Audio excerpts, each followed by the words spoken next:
It's 4:46 in the day. And I'm here and I'm sitting down and I already feel a shift in the way that I'm showing up for myself and carving out space. And why not now? What limiting beliefs can I off today? Which is, oh, I need to wait till everybody's in bed. There's too much colorful chaos. I get me time at the bookends of the day. Like, no, we're creating it now. And I love it.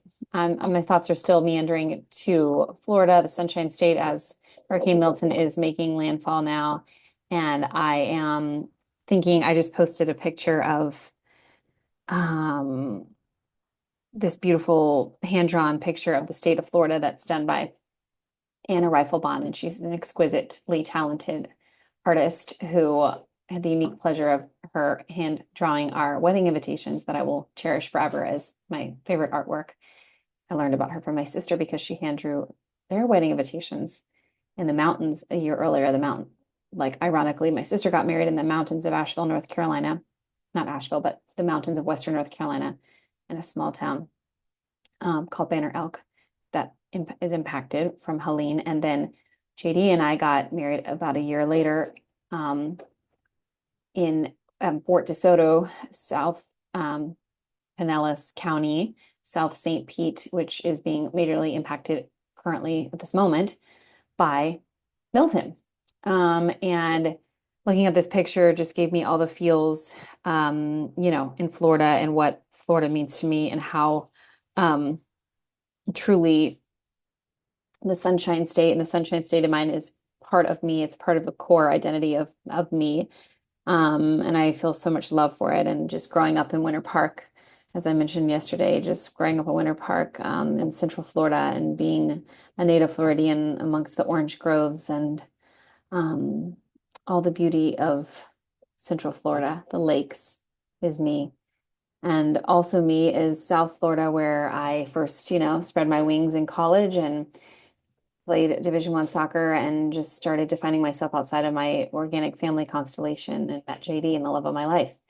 And also me is the West Coast Tampa Bay area in dating JD and getting married there, living in South Tampa and all the date nights, all of the ways that we ran all over South Tampa and marathon training and just in our 20s. I spent much of my 20s in Tampa and also Manatee County and Siesta Key and Sarasota and Bradenton, Lakewood Ranch and Longboat Key and Anna Maria Island are me as well. It's med school me and many of my med school colleagues still in the area serving. And so this resonates and hits, pun intended, a deep, deep chord um, in me. I have so much of me is soaked in the sunshine for the first 3 decades of my life, and it's impossible for me to ever, and I never want to separate from that.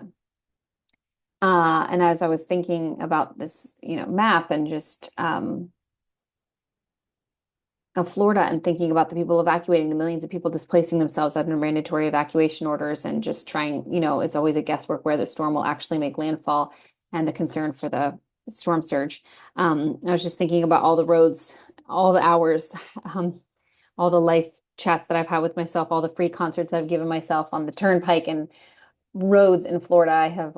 I always joked that I wore out a lane on I-4 between Orlando and Tampa when JD and I were dating. I just knew that road like the back of my hand and driving to all, and then in Tampa every day I commuted to med school, 2 hours round trip, 1 hour each way, over the Gandy Bridge over to um, Pinellas County and then down to over the Sunshine Skyway, this massive, massive bridge down to Bradenton. So many coasts that I would go sit at, so many Florida coasts, East Coast, West Coast, Panhandle, the Keys. Like I love all the coasts and the lining of Florida. It's what makes it Florida. And it also is what makes it vulnerable to hurricanes. And it's also what makes it's the superpower of Floridians is the vulnerability and the choice to live there and the choice to stay in it, stay in the storm and let it transform. The storm will transform. It will transform the coastline of Florida. It will transform many lives forever. But Floridians find a way for it to transform them as well. hours and hours of drives and thoughts, like all back and forth between my home in Central Florida and Miami, driving all down the turnpike, sometimes 95. Um, yeah, lots of drives to Jacksonville and visiting friends and all, and up to where my sister was in college in Greenville, South Carolina area. Um, she went to Furman and also just then Birmingham when she had moved there, and also when she lived in Western North Carolina, and also when she lived in Atlanta. She's done the Southeast Southern tour. Um, just so many dreams and desires. Florida was such an incubating place for me. So many tears and fears. I remember sitting on Bay Shore, it's coming to me now, Boulevard, meeting JD just off base where he was working at McDill, and I was working at Florida Hospital in Tampa that day. But we met so that I could open my match day email that would hold the key to where we were moving. After, in my fourth year of med school, we had ranked all these places. We had ranked number one, Hawaii. We felt called there. And number two, we had ranked Arnold Palmer Hospital, which was a lifelong dream of mine to work at this incredible institution in Central Florida. Still feel very aligned with it. No, sorry. Number two, we had ranked Charleston, South Carolina, because we just felt really called to Charleston as well. Number three, we had ranked Arnold Palmer, which I will forever hold. Number four, we had ranked All Children's St. Petersburg. Because yeah, we loved the area and just it's a beautiful hospital as well. And I think five was Austin, Texas, Dell Children's, which is a super cool place too. Anyway, so it was just like any of those things could be panning out. And we opened the email and it said Hawaii and we jumped for joy. And then like that night I also shed, you know, copious amounts of tears just in overwhelm, thinking we're moving 5,000 miles away from everything I've ever known, everything about me, the fabric of who I am as a Floridian. That felt monumental and it felt overwhelming. And I think I knew deeply within that Hawaii would become our forever home.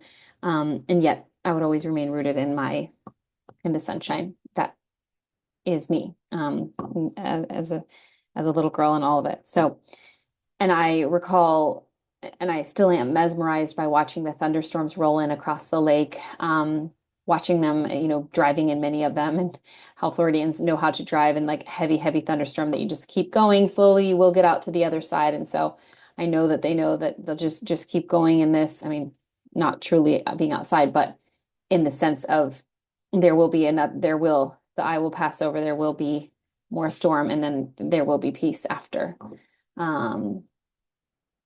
There's always another side to the storm. And storms are a part of life in Florida, a daily cleansing really in the summertime that is an antidote to the heat and the humidity. And we welcome it. And it comes fast and it comes furious and it's beautiful and it's big and it's bold and it's full of lightning and it's dangerous. And then it passes. And the grass is greener and the ground is quenched. And it's amazing living here in Hawaii. I just realized how like the ground is not as receptive to the ground as Florida. Like Florida drinks it up. We have the aquifer underneath us, and I'll always be like I miss a good Florida thunderstorm and just the majesty and power of it. And I know this storm is many, many magnitudes of horror, like the way that it's unrolling. But just to draw the parallel that there's always another side to the storm, and Floridians always find that way through the seasons.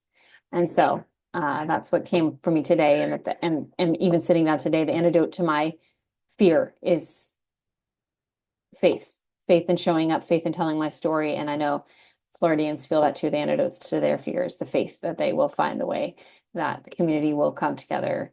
There's so many mobilized resources. It's incredible ahead of this storm. And that gave me so much hope and inspiration, just even beholding from afar. Aloha, Florida.